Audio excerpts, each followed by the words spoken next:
shaking hands, got fingers crossed. To the day we run into each other, I'm gonna let it off, we meet again. Soldier night, that's why I live through my brother. Alec, why I gon' live through me and I gonna live through my cutter. Selling so think it's butter. Only one, me, not another. I done came too far to get this shit away, through pain and suffer. Good evening, good night, or good morning, whenever you've seen this. I don't know when I'm gonna drop this. I might drop this later on. I don't know. The point is, we had Twin dropped another little video, you know what I'm saying? I ain't gonna lie. Nobody dropped this in the comments, but I ain't gonna lie. I've been fake hooked on bro vids. I ain't gonna cap. I ain't gonna lie. Cause they not too long, but they not too short. You know what I'm saying? And he be getting straight to it. You know what I'm saying? He don't be wasting no time. The point is though, shout out Twin. You know what I'm saying? We gonna go and catch this little vibe. Drop a like, drop a sub. We upload every day. You know what I'm saying? Next to no man in black show up at my house. Let me full screen you though. Let me get you right. Let me get you right. My fault. And y'all say, hey, where's Trump University? Allegedly. Now, ever since I saw the movie Sicario, which, great movie, if you haven't seen it, go check it out. But in the movie, the CIA is basically manipulating the cartels, and they decide which cartel stays on top and which one falls. And I thought, nah, that's just, okay, wait, they could actually do that, but what would they get out of it? Oh, right, money. And then you take into account that the CIA is an independent agency, but if you go on the CIA's website, under the myth section, it says that they operate with oversight from elected representatives and that the president, vice president, and the secretaries of state and defense direct them. Which, sure, when they say it like this, it makes it seem as if the president or the secretary can point the CIA in one direction and they'll go off to achieve that goal however they achieve it. Now, obviously, I'm not saying that the CIA just acts without orders and have their own agenda. It's the people in power with the agendas and the intelligence agencies just act in accordance with that. And I'm not here to discuss whether the CIA was involved in the drug trade in the 60s, 70s, and 80s. We already know about that. What got me was the DEA field agent that said elements of the CIA were involved in bringing drugs into the country. Pretty vague though. But the US government does plenty of things. If you want me to watch a video on that too, I'll watch a video on the video. You know what I'm saying? What?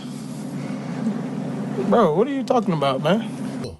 Involved in bringing drugs into the country. Pretty vague though. But the US government does plenty of things it's not supposed to do. Like for example, extraordinary rendition is essentially when a foreign country kidnaps you from whatever country you were in, and it's kinda illegal under international law. And the following of this law can best be summed up when former Secretary of State Condoleezza Rice responded to the European Union about the US snatching people by saying that the United States has not and will not transport anyone to a country where we believe he will be tortured. Like, why couldn't you just say we won't do it, bro? You know why. It's because we will. And in the horrifying words of former CIA case officer Robert Baer, if you want a serious interrogation, you send the prisoners to Jordan. If you want them tortured, you send them to Syria. And if you want someone to disappear, never to see them again, you send them to Egypt. Jesus Christ. Just the prospect of going against the CIA would persuade me to never become an international criminal. Now, back to what I said earlier. The politicians are the ones with the agenda, and the intelligence agencies just go along with it. Right before we invaded Iraq, George Bush stated that the Iraqi government had weapons of mass destruction, and the CIA went along with it, despite the fact that in the year before, they stated that Iraq wouldn't even have the ability to produce any such weapon for at least 5 years, and that's only if it acquired the necessary materials from other countries, which it probably would have never gotten. But there was apparently some agenda to be achieved in the Middle East. But enough of that. Let's discuss our favorite neighbor, Estados Unidos Mexicanos. Now, the news agency Al Jazeera interviewed a spokesman for the Chihuahua state government, which if you don't know is the Mexican state bordering Texas and New Mexico, and also the state widely believed to be where most of these very feisty dogs originated. Anyway, this man told Al Jazeera that instead of fighting cartels, the US tries to manage the drug trade, and he described it as pest control, stating that if you finish off all the pests, you're out of a job. And although he didn't provide much proof for his claim, it kind of makes sense within context. I'm sure the DEA probably wouldn't want to lose this funding, as in 2024 they spent $2.61 billion.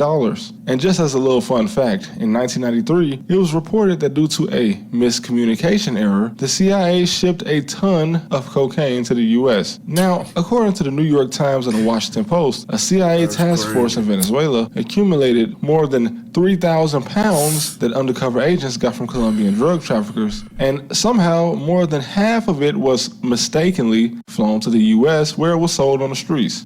Just an accident, I'm sure. Now here's an interesting statistic. Just an accident.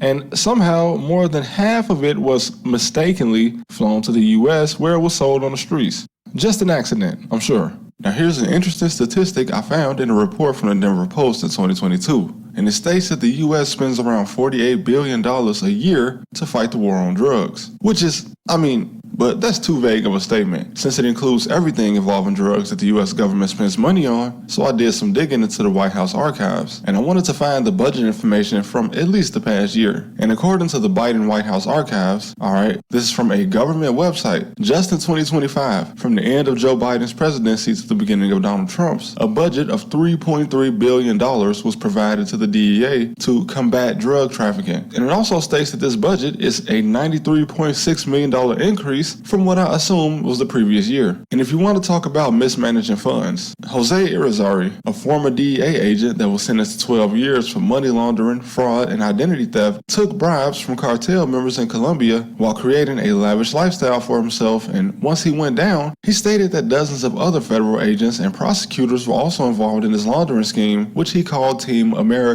And he told reporters before going to prison that the war is unwinnable, and the DEA knows it. He claims his team just took advantage of all the free drugs and money they got in Latin America and used it to have a good time, essentially, by going to soccer matches, parties, and spending money on street women, which the Justice Department kind of confirms, while also saying they don't even know how much of this is actually going on. Now, am I suggesting that every individual DEA, CIA, and FBI agent are complicit in wasting tax dollars to pretend they're fighting a war? No. I'm sure most people who take this career path actually believe there's a way to make a difference by doing their job. And just like any job, there are employees that take advantage of the system. But I do have to circle back to what the journalist in Mexico said when he suggested that if there were no more cartels, the DEA would have no more work to do. And he's right.